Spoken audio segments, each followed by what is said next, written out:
Hey Zwifters, and welcome to episode 2 of the Zwiftcast.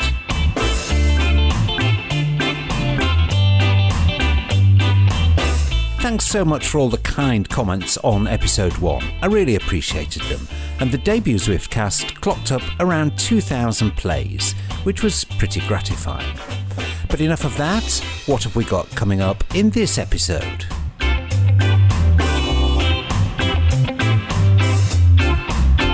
We've got some free stuff, which is always good. Wahoo are offering 1 ticker HRM strap and 1 kicker training mat in a Zwiftcast competition. Details on how to enter later, as well as an interview with Wahoo. Ray Brown, fast becoming a Zwift legend thanks to his massive mileage rides. He tells us how he does it. I want to go in that dark hole. I want to find that pain. I want to see it. I want to embrace it, and I want to live it and just fight it. Ted King, pro rider and Zwift ambassador, answers questions posed by the Zwift community. Mm-hmm. If you weren't an ambassador for Zwift, would you use it? Seriously? Yes. Unequivocally, yes.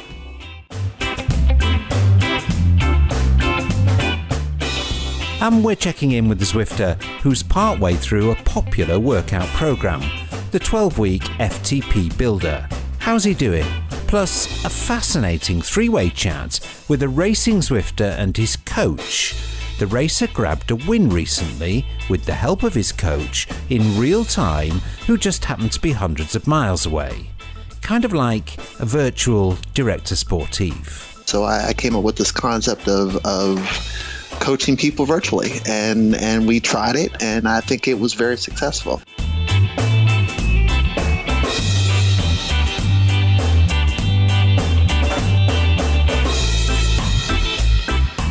Let's get some news. The World Bicycle Relief event on Zwift was a huge success, with over 5,000 Zwifters taking part. A total of 125,089 miles was ridden in a 24-hour period. That triggered a payment of $40,000 from bike company Trek to the charity, which gets people on utility bikes in Africa. Separately, Zwift riders raised over $20,000, and intriguingly, one Zwift rider was so impressed that he or she contacted the charity and pledged what's being called a very large donation. We don't know how much, but it sounds big. There were 79 imperial and 221 metric centuries. Congratulations to everyone who took part. Zwift launched its long-awaited workout editor just a few days ago. It seemed to be well received, and towards the end of the Zwiftcast, I'll be chatting with Shane Miller about it. And the new Zwift sport of pro rider spotting continues. We're seeing riders from NTN Quebecer in game, which is not that surprising, given that Zwift and MTM are working together, but increasingly other pros seem to be diving in. The Yates boys from Orica Greenedge seem enthusiastic Zwifters, and we even heard rumours of a sighting of Belgian classics hero Greg van Avermaet.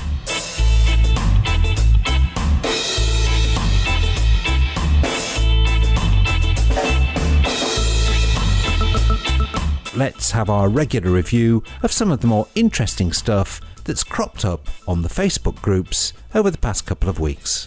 Welcome to the Zwiftcast to Karissa Minn, who'll be a familiar name from the Facebook groups. Karissa, hi, how are you doing? I'm doing well, how are you? I'm excellent, thank you very much. Now let's get straight into some chat about what's been going on the Facebook groups. And one of the subjects that I thought was particularly eye-catching and got lots of responses was, how do you explain Zwift to a non-Zwifter? It's interesting because I started out as the wife of a Zwifter. It wasn't really until I saw my husband actually riding on Zwift. You know, I kind of clicked in my head and I got it. Now that I've started using it myself, I find myself trying to explain it to others, and I tend to say something like it's a video game where you pedal a real bike and the virtual person pedals in the game, and it can tell how fast you're going, and you can ride with people all over the world. And it's difficult to describe to people, especially to non-cyclists, because it's really something that's that's pretty new in terms of everything that it can do. Do you know what? I've kind of tried to stop explaining it to non-Zwifters because I've ended up, I think, getting a bit kind of evangelical about it, and you tend to feel that you're almost recruiting for some kind of weird cult. That strange look comes into people's eyes, and they start to give you a kind of, are you a normal person kind of look. Exactly. Though I have found that if people try it, if people get the chance to get on the bike, a lot of times suddenly they see what everybody is raving about. Seems kind of ridiculous, but I think once people try it, they understand what everybody is so excited about. And I think in the Facebook group too, we all can kind of encourage each other in that because we're all Zwift fans. So we get together and we talk about how great Zwift is. And that probably seems a little strange once it leaks out to other people. Yeah.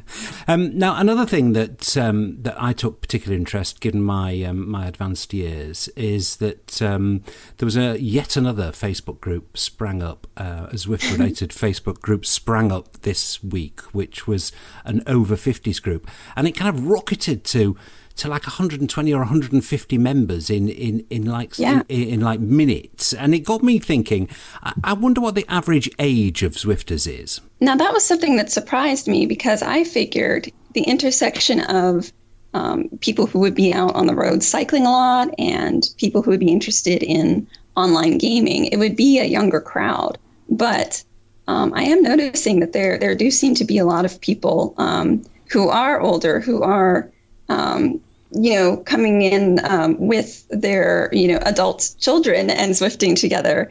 And I think it's really interesting that there is this really diverse crowd, right? But I think that it might be a little bit of an older crowd than you'd assume just by describing what Zwift is. Yeah, no, I think that's true. Now let's move on to another thread that was active on the Facebook groups, which was about Inspirational Zwifters.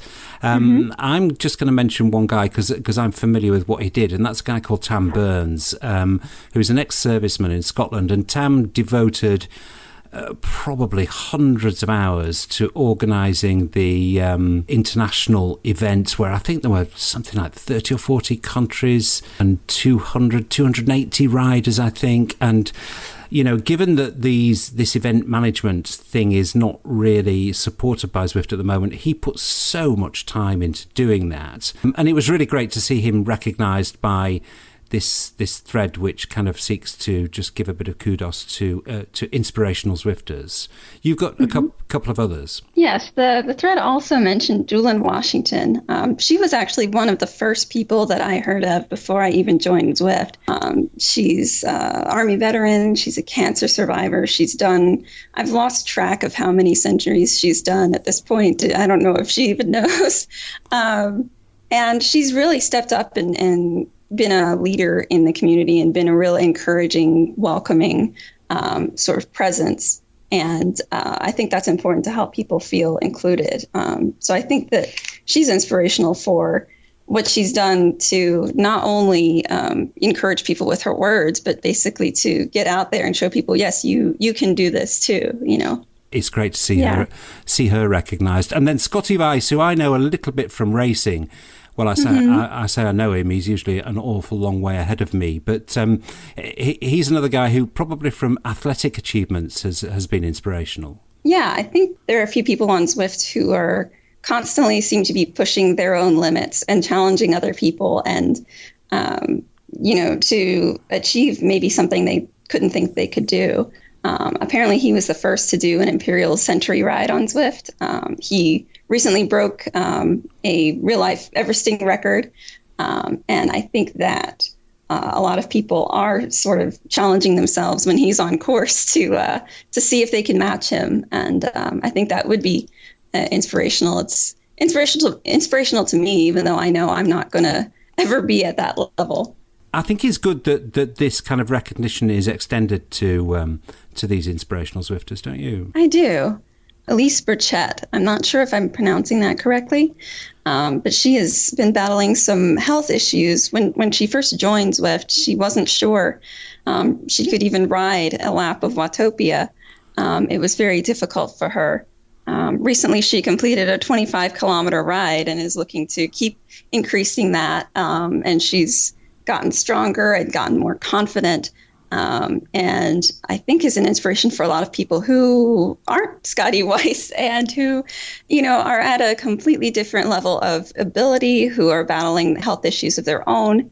And they can see somebody like Elise or like any number of other people who have posted on the Facebook group and say, this is something that is for me too, and I can do this just like they can. So I think that all of these people are very inspirational in their own way. Yeah, and actually, while you're talking about Elise, we should also mention the guy whose name now just escapes me, actually, I'm afraid. Was it Gandalf? Gandalf Sollenberger, I believe. I'm not sure if I'm pronouncing that right. Yeah, now he offered to pay Elise's fees, didn't he? Yes, for a year. But he felt so strongly about helping her out and keeping her on Zwift that he decided to do that for her and make sure her first year was paid.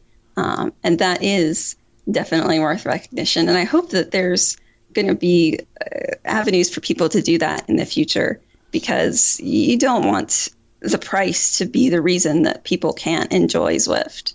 So I'm hoping that there will be other opportunities for the community to kind of step up and help people out. Yeah, no, that was very nice to see. It left a lot of people feeling kind of warm inside, I think. Karissa, it's lovely to hear your voice rather than just to see you on the Facebook groups. Thank you very much indeed for discussing these areas of interest with me, and I'll see you out on course. Okay, thank you for talking to me. Another guy who's an inspirational figure is Zwift ambassador Ted King. So the Zwiftcast is honoured to be joined by pro cyclist Ted King. Ted won a whole load of respect as a pro rider for Cannondale Garmin when he completed a TT in the 2013 Tour de France with a separated shoulder, only to be DQ'd by heartless commissaires. Ted is now, amongst other things, an ambassador for Zwift. So welcome to the Zwiftcast, Ted King. Thank you very much. Appreciate you taking the time. Okay, Ted, I think people will really want to know this. Would you describe your setup, your man cave setup to us? Paint us a picture. I laugh because I travel a ton. I think I'm traveling more as a retiree than I was as a pro cyclist. So I'm often going place to place, house to house with a computer. We'll have a trainer set up on site, and either it's going to be a smart trainer or just the power meter that I have on my bicycle, and then as little as a 13-inch computer screen. Zwift has they've done a fantastic job. When I was based back in Girona, Spain, that was my HQ for the past 4 years. They set up a huge TV. They put up a great television, fan, and the perfect Zwift studio, so to speak. So given how transient I am still in this period, it's incredibly beneficial to have, the ease of use that Zwift has with, the likes of a computer and dongle and power meter. Yeah, I can see that. So, you're still under contract as a pro cyclist, Ted. So are you still fit? Are you still competitive in fitness terms as a pro? I would still consider myself quite fit. I went into retirement basically with one rule, and I said I wasn't going to do any more intervals. I love riding. I love getting out on the bike. I love the camaraderie, whether it's on the road or on a trainer. The community at Zwift, you see it online. You see, Zwift riders forums here, there, and everywhere. That's incredible. So I love riding my bike, whether it's indoors, outdoors. I want you to be truthful here, Ted.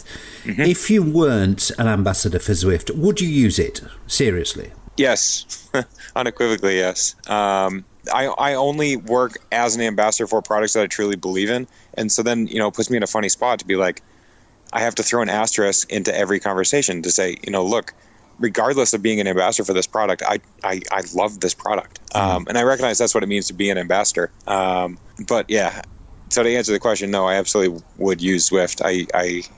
I embrace, like I said, I embrace the community. I love the fun it brings to indoor riding. I'm from New England, which has weather very similar to ye old England, and yeah, there's plenty of times where I want to ride a bike and I'm stuck indoors. Now listen, the community wanted me to ask you some questions. Here's a really good question from UK Zwifter Stephen Griffiths, who also happens to be a clubmate of mine. Do you think that pro riders are going to start using Zwift seriously to train? Honestly, the fun that's brought to Zwift is going to be a magnet. It's going to bring pros to the product, to the software. In a word, yes. And I mean, we are seeing some pros who seem to be using it spontaneously. I mean, the Yates boys from Green Edge have been spotted on Zwift, and as far as I know, they're not ambassadors, and they're not paid to ride it, and they're not paid to promote it, but they seem to be using it. Mm-hmm. I mean, do you think that'll continue? You hit a hill on Zwift, and naturally there's a element of competitiveness that comes out, and you want to hit that hill. You want to ride it really hard. And there's definitely a time and place in a pro's repertoire of training for that kind of riding. Yeah. So yeah, I mean, it's. I was riding just the other day. I honestly don't even remember, one of the Yates boys. Had made it. It's really fun for me to see the community on Zwift, but then especially see my comrades and soon to be ex-pro comrades out there on it as well. Sure. Now, here's a good point that's kind of related to this. And Tim Hagger from Haverfordwest Cycling Club here in the UK wants me to ask you this. Well, what do you say to riders who say that Zwift miles don't count and it's only road miles that make a difference? I see ire, I see animosity on a lot of the forums where people are saying this isn't real. And I think that it's at a very interesting tipping point. And I mean, ultimately people will realize that this is a very real element of training. Mm-hmm. I think I absolutely consider them real. Yeah. They are real miles. I mean, the people who tend to say they're not real miles, I often think of the people who've not actually tried it and not mopped up the pool of sweat after a hard hour on Zwift. I would completely agree. You could certainly lie about your weight. You could lie about you could tweak your power meter in some way. You could, correct the offset or incorrect the offset so that your power meter is way through the roof. But that honesty that you find in cycling, I think, defeats the purpose, and that is the complete outlier. It's the 99.9% of people who use Zwift as it should be used that are finding the reality of it. There is a temptation in Zwift to hammer it the whole time, because whenever you go on there, you can always find a bit of competition, even if you're not entering the Zwift races. I mean, is that a kind of bad habit to maintain all the way through winter? Don't you need some off times, some time when you can just do a bit of zone 2? Yes, absolutely, unequivocally, yes. My rides will end up often being forums, and I'm very entertained when I read the comments afterwards. And I read every comment that I get. I engage with the majority of comments that ask questions. I don't think smashing for your hour, 90 minutes, 2 hours, whatever it is going to make any sense. If you want to, there's such a level of competitiveness in the sport of cycling, and there's certainly a time and place for that. Yeah. But yeah, I mean, going easy on easy days, going easy on the flats, whatever it is, really mixing it up is what honestly makes Zwift fun and what makes the sport, enjoyable for all. Another member of the community, Mick Chappell, wants me to ask you whether you think there should be a long climb on Zwift. Now, by long, I don't know what he means, maybe 20 minutes or so. Sure. I mean, honestly, I rode Watopia backwards the other day. Granted, it's not a 10-minute climb, 20-minute climb, but it was a solid 6 minutes. Yeah. I think that is in the works. I am resting assured that there's a lot of variety in the works. That sounds like insider knowledge, so we won't press you any further on that. I appreciate that. Honestly, I have no idea. Now, another member of the community, and this is really interesting because we are starting to see a couple of juniors on Zwift, and David Desrosiers wants me to ask you, what would be the top 3 pieces of advice if you were mentoring or coaching a junior rider that you could dish out? One, I say ride a lot, which I know is very generic and can be overused. Supplementing that, I say get a coach. Your question's worded in a funny way. What would you do to coach a rider? I would say go get a coach. but certainly there is a reason for that. You don't want to burn out as a rider. You don't want to burn out physically. You don't want to burn out mentally. And a coach really can find that balance. And third, absolutely have fun. If you start it really young, you often have the tendency to burn out. So, just enjoy the ride. Enjoy what it means. Enjoy the friendship, the camaraderie, and have a good time. Sure. Now, whenever cyclists get together, it doesn't take too long before the subject of food arises. So I've got a couple of food questions for you, and this one is a bit crazy, but I've been asked to ask it, so I'm going to ask it. Lay it on me. What's your favourite cheese, Ted? That's interesting. I went to school in Vermont, and they have a very fine cheddar. They do a nice sharp cheddar. I've had the blessing of traveling all over the world to primarily train and race. California has some great cheeses. France has great cheeses. Spain has fantastic cheeses. Italy, obviously, mighty fine cheeses. Favorite cheese? I'll go my Italian cycling roots and say a nice Parmigiano. Mick from the UK wants to know whether your maple syrup gels are going to be available in the UK anytime soon. That is a fantastic question. I thought you'd like that one. Yeah, I appreciate that one. Oh, I was trying to figure out how to work Untapped into maple syrup into the cheese answer. Untapped.cc. You can currently buy anywhere in the world. However, you'll find our international shipping prices difficult to swallow. However, it's still worth it. Literally today, we are working with distributors. We're trying to figure out how to get it overseas at a considerably better price. Yes. Is the answer. Again, to give a one-word answer, yes, we will be getting it overseas. Okay. All right, here's another question with a one-word answer. I know we don't use braking very much in Zwift, but Jeff Edwards wants to know the answer to this. Disc brakes for the Pro Peloton, yes or no? In a one-word answer, yes. Yeah, well, just because of their efficiency. Their efficiency, their utility. I mean, I'm not kidding. What it takes to go down a descent at 40, 50 miles an hour in the rain on a complete knife edge cliff, that is terrifying. You're surrounded by 190 of your best friends, and there is certainly an element of safety at stake. And the counter answer to that is often, well, at that point, if there isn't crash, you're going to have a red hot disc rotor. I think at this point, if you're arbitrarily adding weight to a bike to make the UCI minimum, you can you can very purposefully add something to create a protection from that red hot rotor disc. Yes, I think technology calls for it, and it is only a matter of time. Yeah.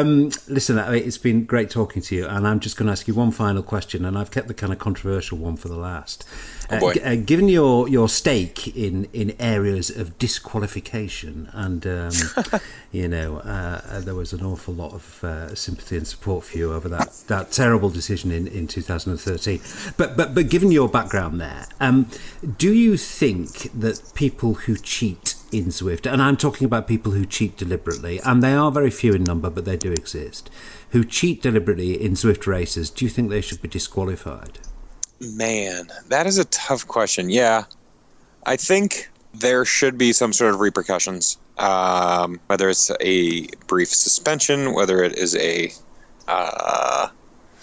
whether that ride is purely flagged. I mean, the advent of technology in the sport of cycling is very interesting. How people want to cheat to boost their ego is it's comical a bit. Yeah, especially when it is completely, like you're saying, when it is on purpose. If it's an accident, c'est la vie, we let that slide. And I think the community of Zwift understands that. It's when it's a blatant, flagrant foul that's a bitter pill to swallow. Yeah. Well, I think you're absolutely right to use the word comical. It's just completely laughable that people could, could be so stupid, really. But hey ho. Sure. It's been fantastic talking to you, Ted, and I know that loads and loads of people, myself included, really enjoy riding with you when you're on Zwift. Appreciate it. Take care. Thank you very much. See you on the island. Yep. Thanks, Simon. Pro rider Ted King looking forward to what sounds like a busy retirement from racing. I wonder what he'll think of our next feature. Ted's probably been on the end of some, how shall we call it, enthusiastic encouragement from his DS from time to time during his racing career. And any fan of bike racing will surely remember Mark Maddio's epic, door-banging, lung-busting performance when he urged his rider Thibaut Pinot to a win during the Tour. But what about a Zwift virtual DS? Well, guess what? It's already happened. Welcome to the Zwiftcast to Rick Woods, who's a Zwift rider, and David Lipscomb, who's his coach. Now, Rick and David worked out a really cute technical solution to an idea that I think Rick had, we'll find out shortly, about how Rick was going to improve his performance in a race with some live coaching. Now, this took place on the Tuesday night ZTR Early Birds race, which I know is popular with American riders and lots of European riders as well. So, Rick, you're the rider. Just talk us through what the idea was and why you decided to pursue it. Well, I have to give the credit to Coach Dave here. We have a weekly meeting where we sit down and we talk about the previous week's training. And in that talk, David shared with me his idea of virtual coaching. He would get online on Zwift, coach them on cadence, breathing, all the things that we do as athletes to perform a nice workout. And that's happening live in Zwift. David, what a sweet idea. How did you come up with it? When Rick and I spoke about how can we, kind of implement a solution to get people to kind of feel like they have somebody with them in the virtual world. So I came up with this concept of coaching people virtually, and we tried it, and I think it was very successful. And we'll talk more about that in a little bit. Sure. No, it's a really good idea. Technically, how do you achieve it? What do you do, and what does your coached rider have to do?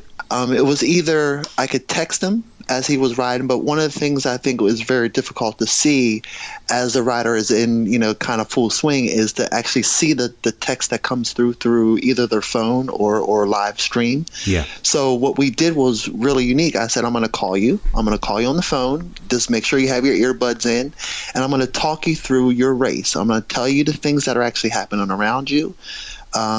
Whatever your cadence is, your breathing, and the most important is to breathe and hydrate yourself. It was I think it was really unique to be able to see him live and see what the pack was doing. I'm just going to stop you there just so that people really understand this. So, sure. So the idea of a phone call is obviously really simple to understand, but what do? You click on the rider and watch that rider so you can see all his stats live. Absolutely. And it was really unique to be able to see, because I think there's like 9 different views I could see of Rick while he was racing. And at the beginning of the race, what I had to do was actually take it from the helicopter view and actually see exactly where he was within the group, because if I did it any other view, it would be like there's a whole bunch of riders in front of me. Yeah.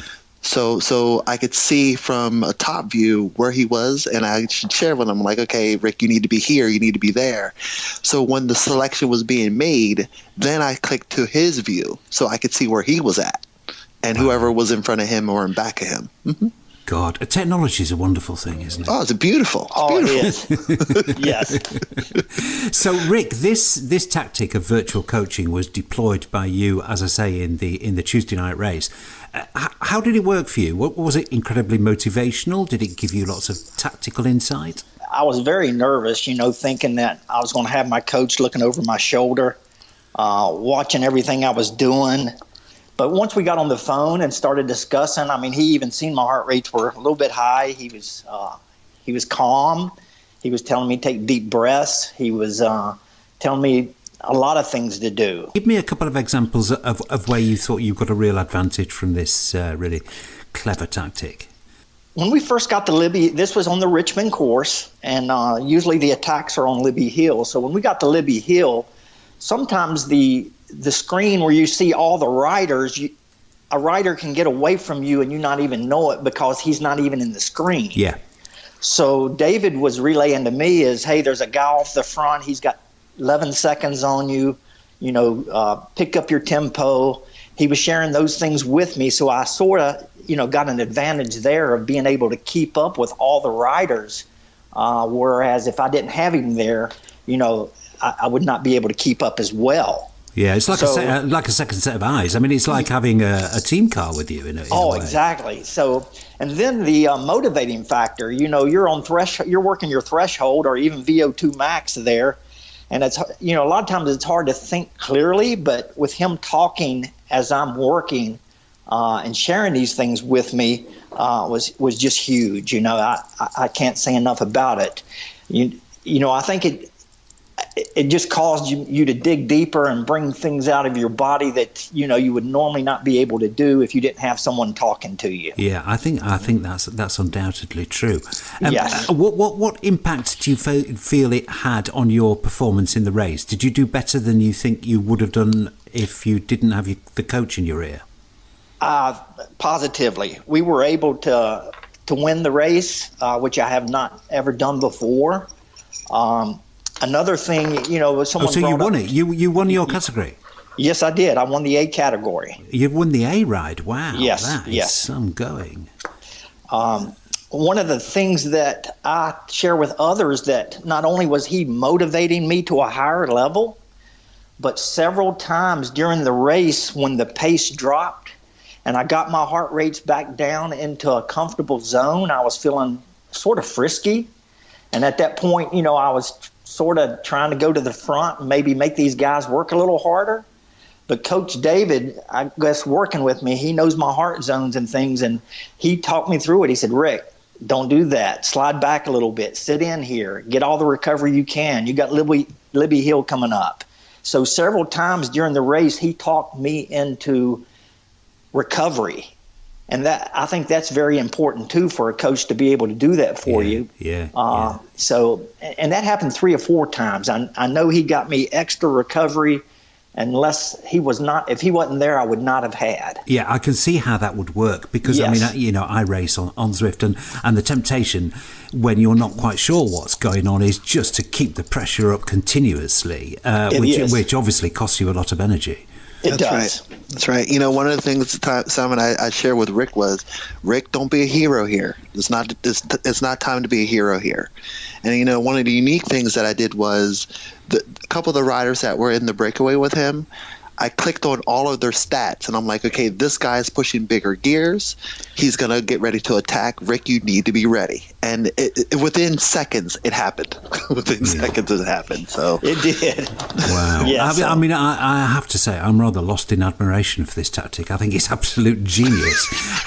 However, I'm going to ask the question that I'm sure a lot of listeners might possibly be toying with, which is, and I'm going to ask you first, David, is it fair? Is it fair? Is it fair? Does your rider have an unfair advantage? Or are you just using all the tactics available to people racing in Zwift?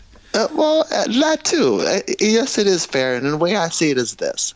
Number one, my primary responsibility is my client. Okay, so Rick is very, very adamant about doing well on Zwift and as a cyclist overall. So for me, it is fair for me to ensure that he's getting the best value of what he's capable of doing. Number two, it is also fair from my perspective that the tools that are available through Zwift, everybody has that access to. Yeah. So why not play in the same sandbox as everybody else would? Absolutely. I get that. But the flip side of that coin, of course, is you've just given away the secret. That's okay. But you know what, though? Everybody has an opportunity to do exactly the same thing. However, I think I'd do it better. How to say it the way. What about you, Rick? Do you feel that you did have an unfair advantage over some of those other A riders? I did have those thoughts that maybe, I would be scolded a little bit because of the community in general has, looked at unfair advantages in a different way and made it vocal. But then I thought about it and I knew it was I think it just opens up an opportunity for coaches in general to take this platform not only in races, but also just in their general workouts during the week, take this platform and help their athletes and add value to their coaching service. Yeah, so I agree with that. I can absolutely see how this could work, not only in a competitive situation. Just as a matter of interest, what distance separates you two guys? Are you a long way apart? About 600 miles. Wow, that really is coaching by remote control, isn't it? Yeah. I mean, one of the things about Zwift is the high degree of realism. So why should we not exploit that to improve the coach-athlete relationship? Did you get excited, David, as Rick was progressing through the Zwift race? Oh my gosh, yes! It really felt like I was in a team car. It was amazing because it was like I was right there with him. I was pedal stroke for pedal stroke with him. I couldn't see his face, but I could see his effort, and he was digging so hard to stay away. And it was like, okay, we got this. If I had a whistle, I would have whistled, but it was something else. And what about you, Rick? I mean, you often see pro riders kind of tear their earpieces out when they get fed up of hearing the DS in their ear. Did you ever get tempted?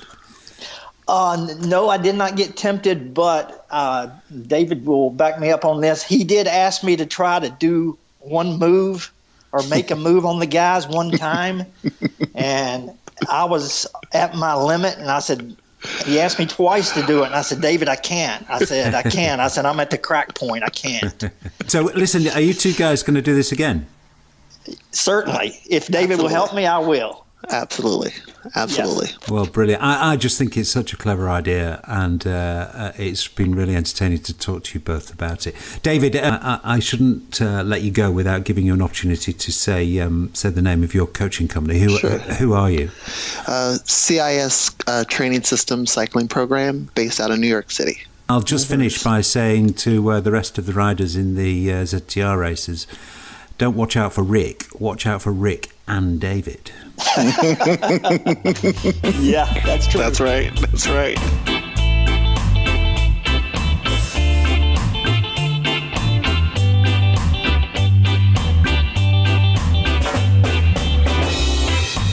Still to come on the Zwiftcast, a chance to win some Wahoo goodies, and we'll check in with a Zwifter who started the 12-week FTP Builder program to see how he's getting on. Now, excuse the trumpet blowing, but this next feature really is well worth listening to, because this fella is some guy. Ray Brown is training for the race across America, and he's been banging in some enormous rides on Zwift as part of that. One of his biggest came on the day of the World Bicycle Relief Rides. Ray, how long was that ride? Just remind us. I think it was around 33 hours. I think the first time I got off the bike was maybe around 20 or 21 hours into it. Wow. And what was your mileage total in 33 hours?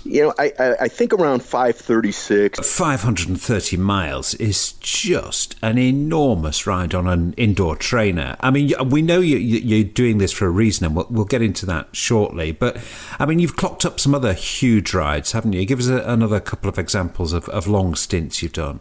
I did one the week before, like 355 miles. I didn't really, quite honest, know that it was the record at the time. I just love getting on the bike and riding. I just thought, well, I'll give this a shot and see how it is. And I just absolutely fell in love with Zwift. I mean, it's just, it is just fantastic to be able to ride and really feel like you're riding with somebody else. So it makes the time just fly by. And to me, that amount of time on the bike is really, it's not that big a deal. I think there's a few people in the Zwift community who might just politely disagree with that, Ray. Now, you're doing this for a reason, which is that you're training for probably the hardest cycling event in the known universe, which is the Ride Across America. Just tell us a little bit about that event for people who don't know about it, and what your motivation and inspiration is to go for that. Oh, absolutely. It starts in Oceanside, California, pretty much goes through the belt, if you will, of the U.S., and it finishes in Annapolis, Maryland. It's like 3,005 miles. You have 12 days to complete it. So if you make it, you darn near got to average about 250 miles a day. Some people look at the times and say, it's not that big a deal. About 50% of the soloists who start fail. I've read some crazy kind of factoid that there are more astronauts in the world than there are finishers, Ram solo finishers, and this is going to be the 35th year for the race. Last 3 years, I've probably averaged about 16,000 miles a year. I'll probably get about 22,000, 23,000 this year, and well over 1 million feet of climbing. And I still am not confident whether I can complete it or not. Wow. That's just how difficult it is. Yeah, well, I've heard it is just about the most difficult thing that you can do. Ray, what age are you? And I mean, clearly you're a very fit guy. Do you have an endurance athlete background? Yeah, I'm an old man. I'm 58 years old. I had a pretty strong endurance background. I've run about 20 marathons. I got into Ironman. I did 9 Ironmans. I always loved the bike to begin with, and I tried a 200-mile endurance race first off, and I took 3rd overall. And it was like, oh, this is kind of cool. An old man has a chance in this because the youngsters don't have time to train like I do. Because it's just so demanding, the time to get prepared for one of these. And so it's mostly an older crowd that is in it. Yeah. What is there a particular inspiration or a particular cause for the race across America that you're that fires you up and keeps you going, Ray? Yeah. I have to stop a minute. Can't believe I'm doing this. Take it easy, Ray. You don't have to talk about this if you don't want to. Yeah. My wife, ironically, in October, which is breast cancer month, was diagnosed with breast cancer. Oh, I'm sorry to hear that. And so I had planned on doing a race, but it's just absolutely refocused me. Where I hooked up with the Breast Cancer Research Foundation, and my goal is to really raise breast cancer awareness on behalf of Tammy, my wife. That she's had the surgery and everything, and it's looking like she'll be fine. But there's always this 5-year window afterwards that's a little tense because you don't know whether the cancer is gone or not, or it can rear its head back up. So my goal is I just want everybody to be out there and aware of how deadly this freaking disease can be. It's just frightening that 1 out of 8 women will get it. It's just unbelievable that there can be such a killer out there, that there's really, other than trying to do the constant mammogram test and stuff, there's not a whole lot you can do. There's no reason for why someone will get it versus someone else. Yeah. And so I am just locked and loaded. I'm actually breast cancer research is going to be who it's for. Yeah. Well, that's a terrific cause, Ray. And let me just say that I and the entire Zwift community wish you and your wife well. And I think to be able to hear how much you've been affected by this and how much kind of goodness there is behind your incredible events is very moving, and I'm sure that an awful lot of people will support you. No, it's been fantastic. I have my name on my rides is RRAM4BCRF. It's amazing. During the ride over the weekend, I had like over, I think it was close to 700 ride-ons. I mean, it was like my jersey pockets looked like I had a flak jacket on or something. Yeah. Well, I think awesome. You're becoming something of a legend, Ray, on Zwift. I'm just fascinated by it. I really enjoy it. If I could say one more thing about the breast cancer drive, Simon, I've been very fortunate. There's a fantastic worldwide importer into the U.S. For Pinarello bikes and Gita Sporting Goods, courtesy of a wonderful guy there by the name of Nelson Frazier. They've agreed to sponsor me along with Pinarello. So that is just huge. They're going to do wraps for both my RV as well as my follow vehicle, because typically you will have 7 to 8 people just tethered to you with a van as you go across America.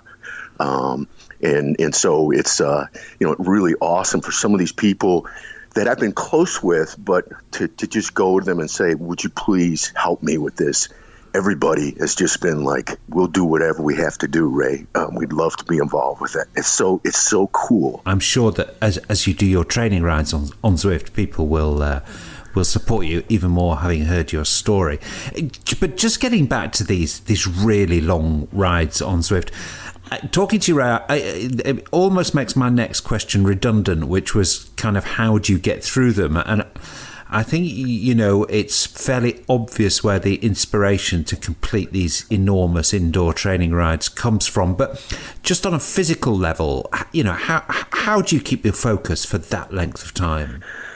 Yeah, I've done it outside as well as inside. A lot of people will ridicule me. They tease me all the time on Strava. I've got a local area here called the Drag Strip. It's a 2.5 mile road.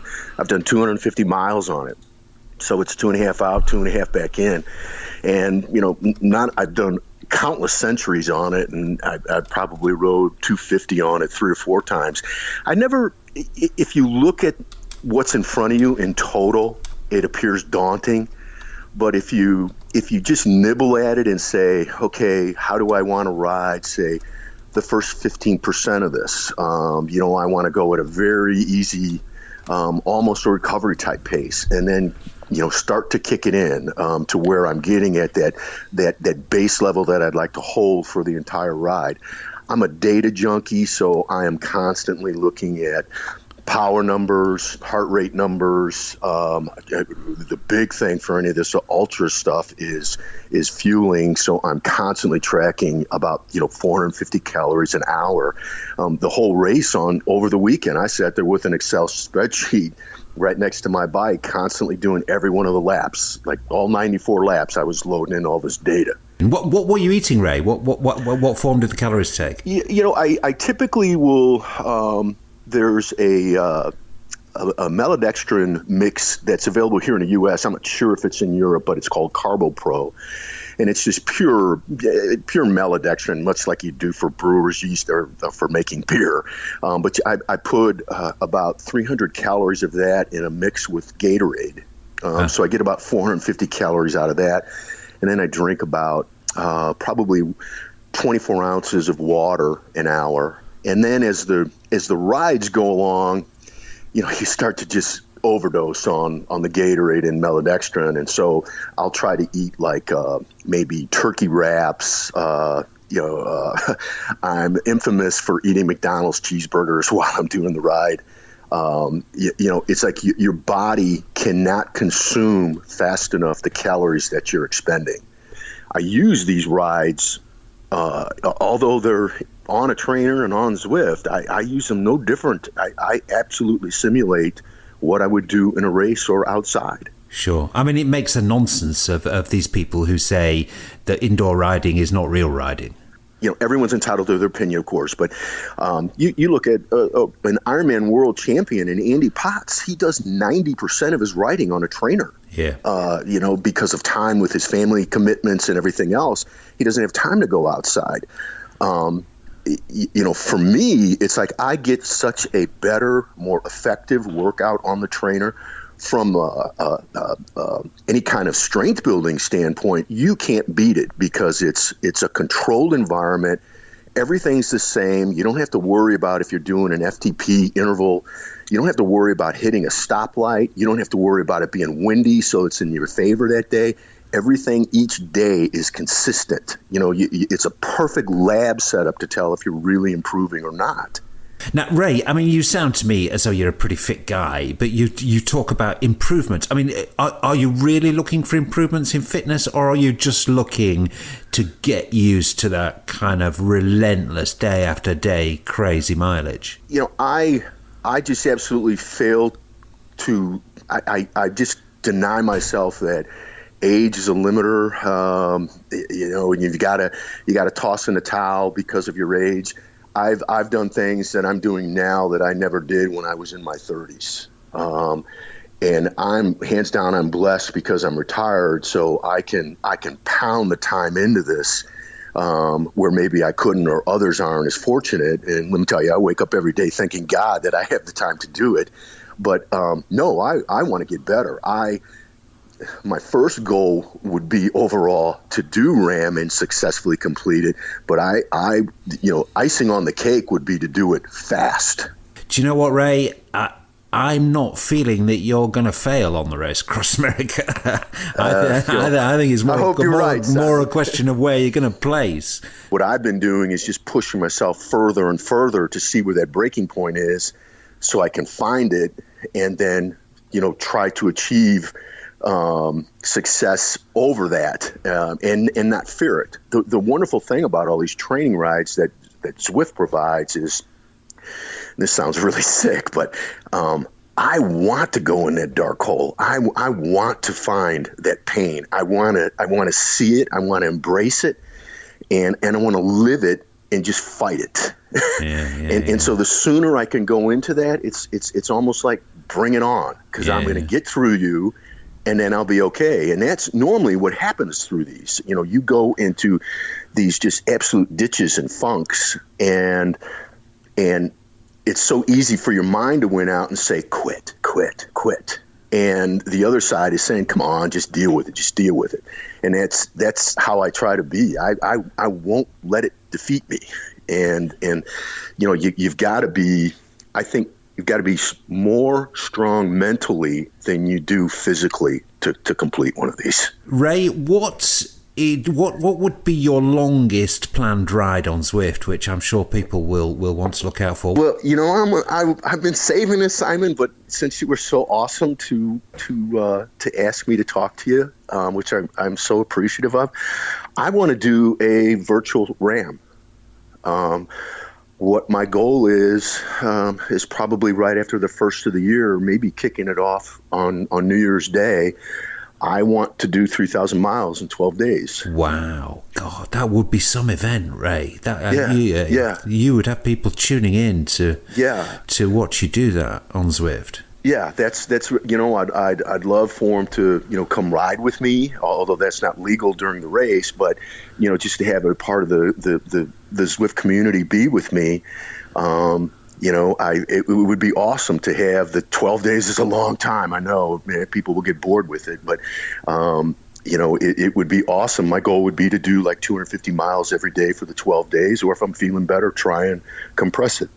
But that's hard. I mean, I've tried a couple days of 200s, and it's if you've ridden on a trainer for any length of time, Simon, it's the trainer's not giving like the bike is when you're outside. Yeah, so, you're locked in. Exactly. And it really, really takes a lot out of you. It's almost going back to what we were talking about before. I think the workout effort is so much harder on a trainer. Yeah. Ray, it has been. I was looking forward to talking to you, but you have kind of exceeded my expectations by some way. It's been absolutely fascinating, learning firstly about the inspiration for your incredible rides, but also just that brilliant level of detail and understanding that I'm sure you've brought to anybody who's been on a bike. And knowing what the kind of mental battle of getting through events is like. I can only say, good luck, Ray. We'll be watching you. I'm sure you've got the most amazing levels of support in the Zwift community, and I think when people hear this, the levels of support will be even higher. Ride on, Ray. Thank you. I really appreciate it. And it's remarkable just for my 3 weeks that I've been on Zwift, just to hear people personally message me and say how they admire the effort and how they've been hit with the same type of thing from a family member or loved one. And so they all really get it, what we're trying to do. Unsurprisingly, Ray rides a smart trainer, and it's easy perhaps for Zwifters to forget that smart trainers are a relatively new thing.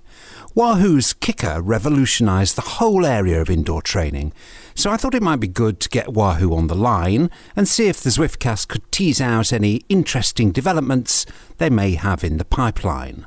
I started by asking Kevin Abt, the company's international sales and marketing director, if rumours of a new entry-level trainer from Wahoo are accurate. But without a doubt, I would say, when you look at what we offer, and you look at some of the competition and what they have in their portfolio, there's always opportunities to grow. And the opportunity to create that good, better, best strategy is something that a lot of companies have done historically when it comes to finding new price points and new ways to get customers at all different levels of interest excited about your brand. And whenever it comes to expanding a product and creating something new from Wahoo, regardless if it's a trainer or a new heart rate sensor or a new bike computer, it's all about having the Wahoo experience finally curated and taking the time to put something together that is true to the Wahoo brand. These kind of products in general take a long time to put together. I think we were working on the Kicker for about a year and a half, and the Snap was also an 18-month project. So we take our time. I can't go into any more detail, but I would say without a doubt we're looking into opportunities to expand the trainer product line. My interpretation of that is that we will see an entry-level smart trainer from Wahoo, perhaps in time for the 2016 indoor season in the Northern Hemisphere. Next, I asked Kevin whether they're working on a Kicker 2. Again, this is another one I can't confirm or deny. Our constant focus to innovate and create new products, especially at the high end. I mean, we're a premium brand. We pioneered smart training. So without a doubt, Wahoo's committed to this category, and we're not going to be a company that sits on our laurels for X number of years, just hoping that we can continue to monetize one product. This space is getting more competitive, and we need to continue to innovate, and we're dedicated to do that. Now, that definitely sounds like a yes to me. The Snap, Kicker's cousin, caught a bit of flack when it launched because the price differential between it and the Kicker wasn't a big one. Did Wahoo get that pricing wrong? I asked Kevin.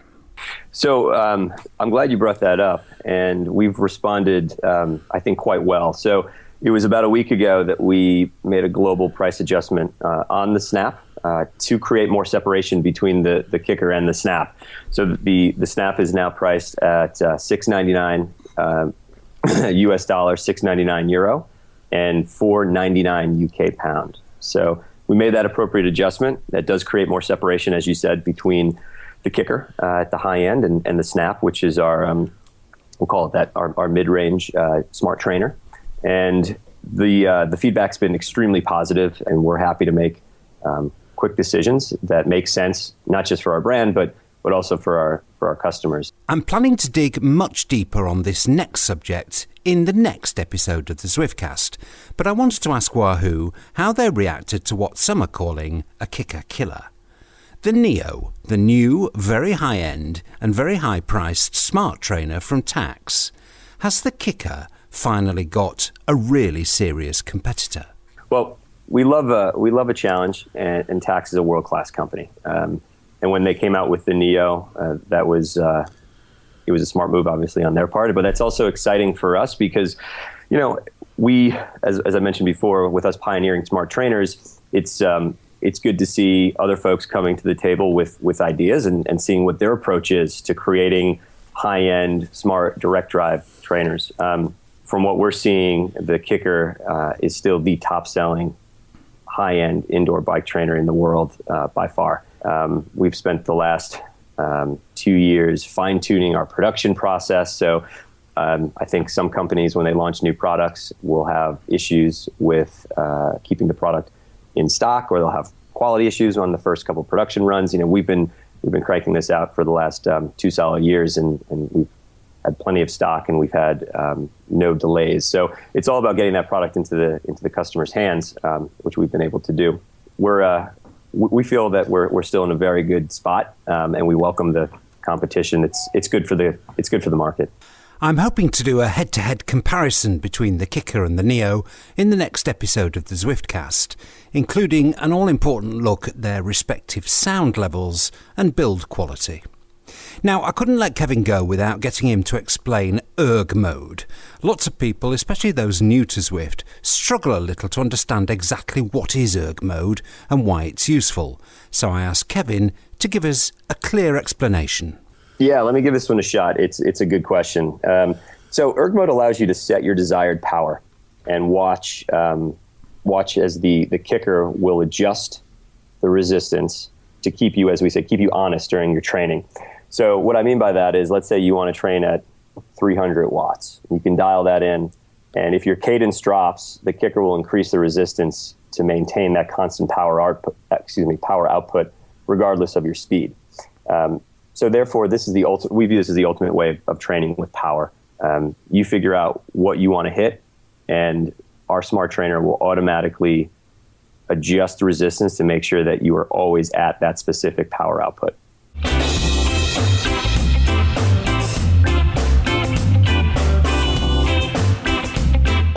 Wahoo are kindly offering a couple of freebies to Zwiftcast listeners. Here's how to get a chance to win either a Ticker HR Monitor chest strap or a Kicker training mat. Head to podbean.com, that's podbean.com, and search for the Zwiftcast. Use the button on there to follow me and wait and see if you've won. It really is that simple. I'll pick 2 winners at random from the list of followers to the Zwiftcast, and Wahoo will send out your goodies. Now, one of the most popular features on Zwift is the workout ride, and it will probably get even more popular with the newly launched Workout Creator. But a lot of people like to follow a program, and the 12-week FTP Builder can be a good choice. I checked in with a rider partway through it. Welcome to the Zwiftcast to Michael Giudicissi. Michael, it'd be great to get an impression of where you're starting from. So could you just give us an impression of your fitness before you started the plan? I've been riding pretty consistently for the last 12 to 15 years, mostly in triathlon. And generally, I keep a fairly good level of fitness even in the off-season, and we're in our off-season now. I would say my fitness level coming into the FTP Builder program was probably below where it normally would be at this time of year. Sure, but you're still basically a pretty fit guy. Do you know what your FTP was before you started the program? I was racing in the high 240s, about 250 for an FTP. But when I tested out prior to starting the program, I tested out at 222, which was not a very kind shock to me. Okay, and what weight are you, Michael? Just about 80 kilos, maybe just a bit less right now. Yeah, so you are just under 3 watts per kilo.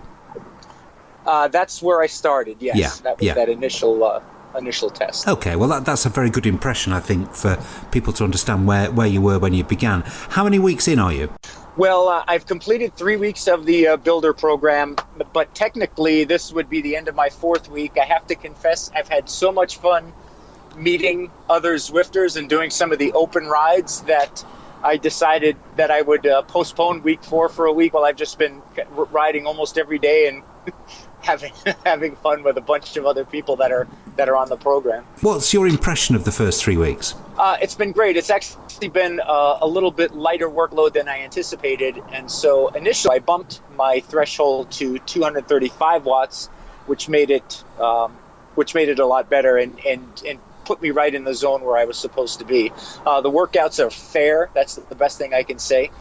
They're not designed to just totally throttle you, but they do give you a good workout. They keep you right in the zones where you would want to be, and very closely mirror the CompuTrainer sessions that I've done in the past while looking to build my power. A lot of people have said they've found the first few weeks kind of surprisingly easy. But do you expect the following weeks to get tougher? I do, and the longer duration you do at those really high spikes, well above your threshold, are the ones that I expect to get longer, right? So 10 or 15 seconds at 350 or 380 watts, that's not much of a problem. But when those start to stretch out and the rest period between them becomes shorter and shorter, those will definitely be more challenging. And of course, when you ride at that, very near threshold for those blocks of 10 or 15 or 20 minutes, that's where all the gains are made, but that's also where all the pain is made too. Is your knowledge of sports science, relatively good? Well, I've done a bit of coaching for some athletes in the past. I've had a good cycling coach for the last couple of years that owns a studio, a CompuTrainer studio, so I've had some experience with that. The challenge for me has been where I live, the studio is all the way across town, and I don't often get the chance. I certainly couldn't drive 4 or 5 times a week over there, work out, and come back. And so Zwift has been a real blessing with the Kicker trainer to be able to do similar type of workouts by just walking downstairs and getting on the bike. That's absolutely true, isn't it? It really cuts down the number of excuses you have to do your workout. It sure does. You can find more if you want, but Zwift won't be one of them. Do you find it motivational, the idea of being on a program and knowing what your next workout's going to be and having a target to aim for? I do. And aside from that, the downside for me of using the CompuTrainer in the past, even with other people in the studio, is that what you're looking at is essentially a line on a screen and an arrow that shows you where you are. And even while in workout mode with Zwift, you see other riders, you can communicate with other riders if you choose to do so. There's a motivational component that keeps you going. It's not quite like riding in real life with a group, but it's very close, and it's also very, very controlled. Yeah. So I do enjoy having the program available. It's right there when you need it. Your coach is waiting for you as soon as you flip on your laptop, and it's been great for me. Yeah. Michael, just reassure that, I agree with all of that, but just reassure the listeners that you're not being paid by Zwift. No, I'm not at all. I'm paying Zwift, actually, just like everybody else is, to use the software. What kind of gain are you realistically hoping to achieve at the end of the 12 weeks? My hope is to race next cycling season somewhere around 75 kilos and to boost my FTP into the 250 to 260 range, which would be a bit of an improvement from this season and also a bit lighter body weight. And that would really put me a little bit more in contention with where I want to be. I did go off the program just a bit and ran an FTP test out of curiosity this past weekend and tested out at 236 watts. And so there have been some early gains pretty quickly. Yeah, no, it's always encouraging to see that. I think the hard thing about building FTP is the early gains are sort of the low-hanging fruit, and they can be the easiest ones to achieve. It's those squeezing out those extra 10, 15, 20 watts as the workload gets greater, I think that's harder, isn't it? It is. And the one thing I would say is the only FTP tests I've done in the past have been the 2x8 minute variety. And I see a lot of folks on Zwift that might use some other software that allows for that. Zwift does not have that. It's a 20-minute FTP test, which I think is a lot more telling, and it's also a lot more fair. I think I could probably fake my way through a better 2x8 minute test today, but it's hard to fake 20 minutes at that high of an effort. I agree. And the 20-minute test, apart from anything else, is mentally tougher. It is, without a doubt. That clock ticking down, especially when you've done the 2x8 minute before, because you see 8 minutes pass and you think, gosh, I'd be done now. I'd be able to breathe, and yet I've got 150% of that time left to go. Yeah, no, it's true. Michael, have you got any tips or advice for anybody who's not yet started the program? Yeah, I would jump in and do one of the initial workouts. Obviously, the first thing would be, and actually I'm not quite sure if you don't do an FTP test, if it will assign you one after the first workout, but I would go ahead and do the FTP test and then go ahead and do a workout and see what the workload will be like. As you mentioned earlier, I think during those first few weeks it'll be very manageable, so you'll certainly feel like you're working, but I think it'll ease you into, what could be a really substantial gain in power, for whatever your upcoming events are. Yeah, I think that's a really good piece of advice. Absolutely fantastic to talk to you. I might try and catch up with you at the end of the 12-week program as well and just see where your numbers are. I'd love that. That'd be great. And thank you for having me, Simon. My impression is that more and more Zwifters are riding in workout mode, and that trend will probably continue and maybe even grow now that we have a Workout Creator.